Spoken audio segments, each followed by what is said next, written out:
Would you like to become more creative for the new normal? Well, stick around. I'm going to give you the blueprint.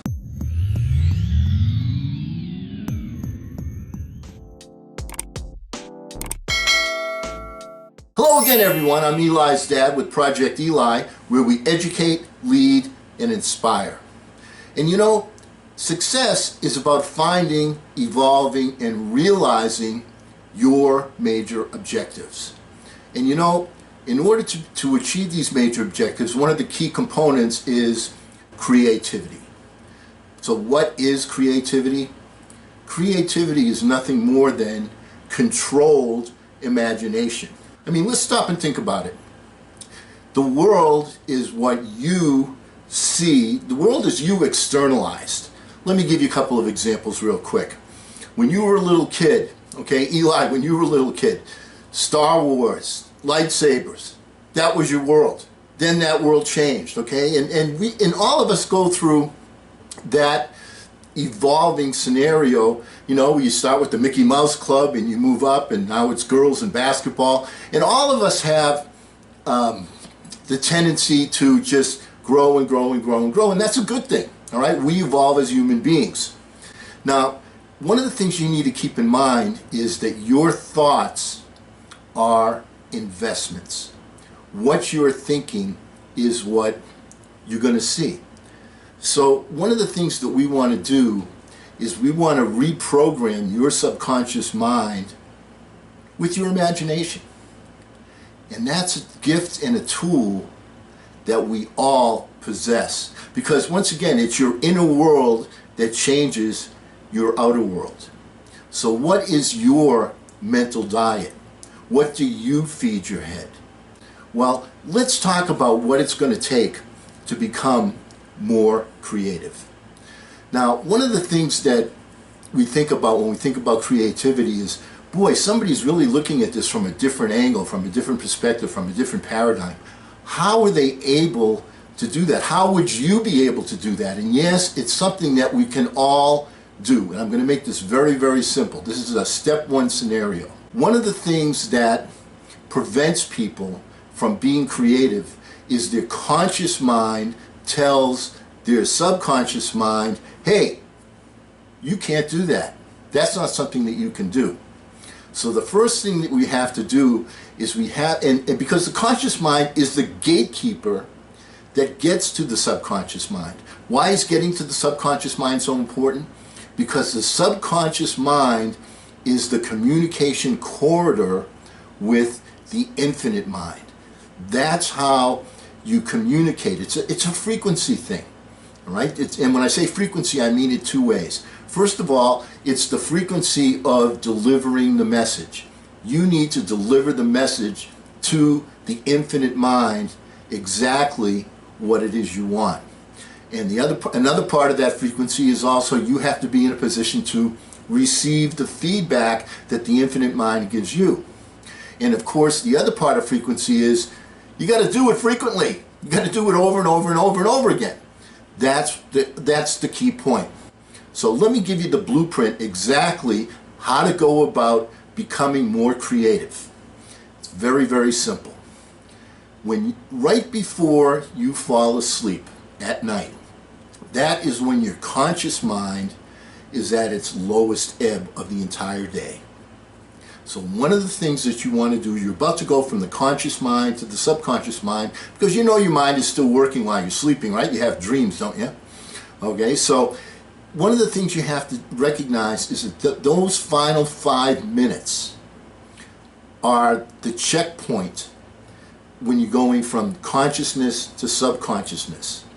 And you want to carry with you a passport that will allow you to reach the infinite mind with something of substance. So here's what you need to do. And this is just in the last 5 minutes before you nod off.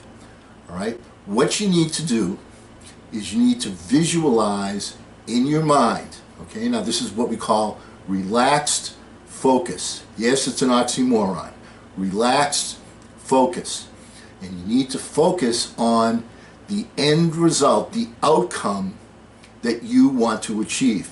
Now that might mean going in for a job interview and seeing yourself having a killer interview and getting the job. That might see you getting the winning hit and winning a baseball game. It could be any number of different things. It can also be something long term. What you want to do is you want to visualize the end result of the outcome that you want to achieve. Now keep in mind, you've already tried logical things to get to that end result, and if you would achieve them with logic, then hey, you'd already have it, so you wouldn't need to go through this. So I'm talking about the things that you are finding challenging. How can I get there? What's the strategy? What particular movements can I make that's going to get me from point A to point B to point C to my final outcome? What can I do? Here's the way you do it. What you do is you visualize that burning desire, that dream, that goal, that ambition that you have, and when you're doing that, see yourself doing it. Do it in Technicolor. Do it so that you're looking at it from your eyes. You're not looking at yourself, you're looking out. So if your big dream is to be, let's say, a stand-up comedian, then you're on stage and you're looking out at that audience and you're seeing everybody laugh and having drinks and whatever they do. That's the way you look at things. So you see your particular goal, your objective from your own eyes, not looking at yourself. And you just see the final outcome.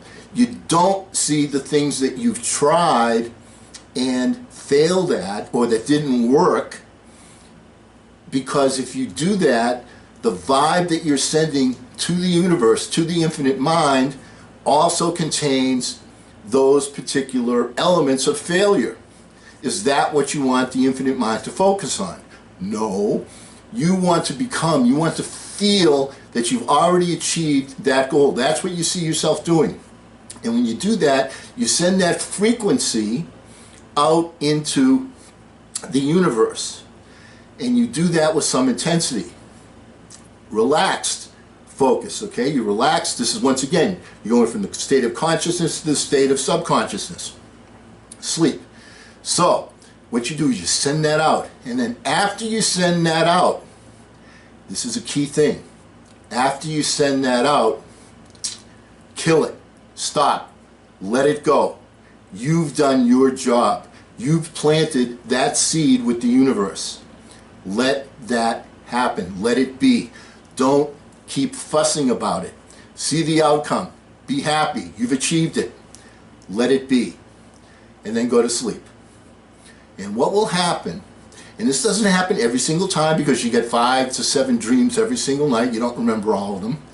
But what will happen is when you wake up, sometimes you'll have a solution. Now with me, because I'm older and I get up 2 or 3 times in the middle of the night, I get these mind flashes sometimes right in the middle of the night. And you know what I do? I grab my cell phone, I put it on where I can send a message to myself, and I just record the message. Why? Because if you don't record, if you don't capture the mind flash, what happens is you'll forget it. It happens all the time. I learned that the hard way. It's like, I had a solution. You've got to capture the mind flash. And you got to also remember that these things come in bits and pieces. So sometimes you're going to get something that doesn't necessarily make logical sense for the entire end game, but it's a piece of the puzzle. So you've got to gather all the pieces of the puzzle so that you're in a position to put them together at a later date. So make sure that you capture each puzzle piece. And like I say, you can write it down, or like I said, in today's times, it's so easy to just talk to yourself and send yourself a text. And then you wake up in the morning and there it is. You don't even have to think about it. You go back to sleep, you relax, and that opens the corridor again for more information. Now, when you wake up in the morning, remember we talked about quiet thinking time. That's when you want to sit back and you want to relax and you want to have your quiet thinking time. Remember, when you're super focused on something, that is not the best time for the infinite mind to deliver you a message.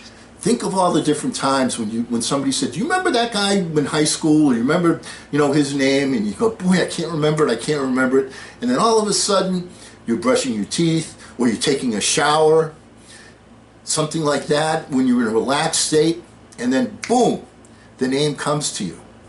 That's how you know that. I'm not giving you information that I thought up. I mean, I've researched this, I've done it, it works.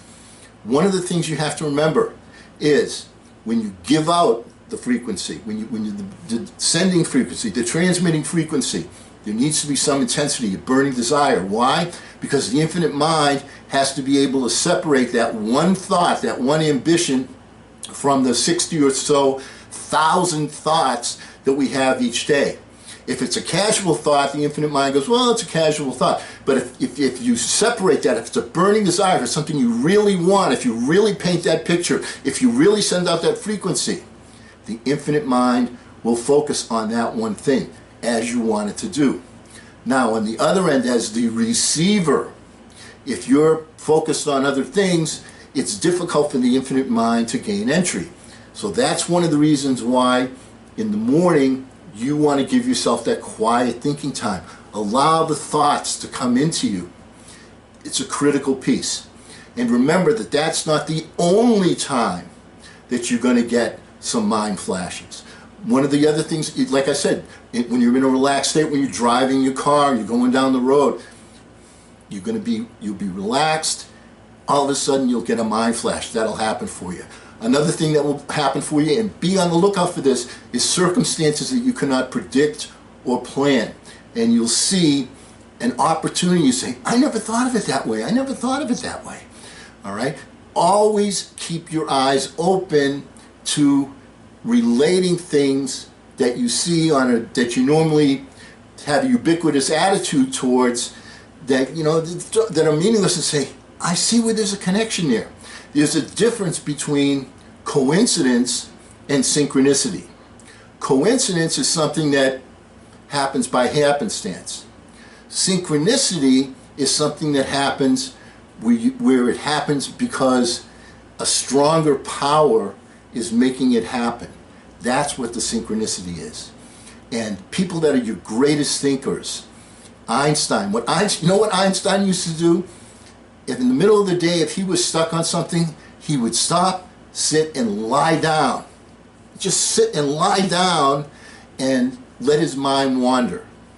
And he always said also that he got most of his best inspirations while he was taking a relaxing shower. It can happen at any time when you're in a relaxed state. That is a time when the infinite mind is most communicative to give you these bits and pieces. So, let's sum it up. If you want to be creative, one of the things you want to do is you want to get help from the infinite mind. People call that having your highest power, because you and the infinite mind are actually one.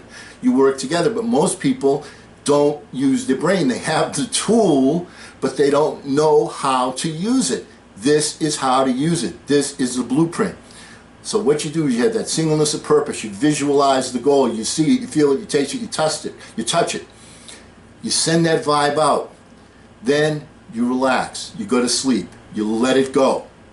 Because you don't want to obstruct the infinite mind with things that aren't working, because the infinite mind will focus on those. Only let it focus on things that are working. The end result, the final result, the one that you want.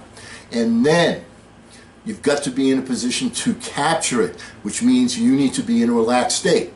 Quiet thinking time is one of the places where you get that, but also be on the lookout when you're in other relaxed scenarios, taking a shower, brushing your teeth, driving your car, watching the kids, things like that. All right? So that is our blueprint. We're going to talk more about quiet thinking time, because sometimes there are people that don't have a particular objective that they have a burning desire for, and you need to have that in order to get this communication going, don't you? That's what's going to be discussed the next time we get together. And because we will never end a meeting on a philosophical note, let's all get out there and charge! I'm Eli's dad.